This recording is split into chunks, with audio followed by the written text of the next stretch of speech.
மகளிருக்கான 33% இடஒதுக்கீட்டை வரவேற்பதாக பகுஜன் சமாஜ் கட்சி தலைவர் மாயாவதி கூறியுள்ளார். நாளை முதல் 18ஆம் தேதி வரை நாடாளுமன்ற சிறப்பு அமர்வு கூட்டம் நடைபெறவுள்ளது.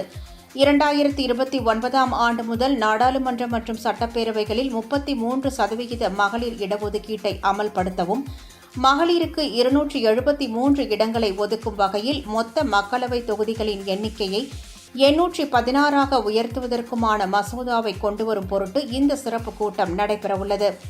இது தொடர்பாக பல்வேறு கட்சிகள் தங்கள் கருத்துக்களை தெரிவித்து வரும் நிலையில் பகுஜன் சமாஜ் கட்சி தலைவர் மாயாவதி இந்த மசோதாவை வரவேற்பதாக தெரிவித்துள்ளார்.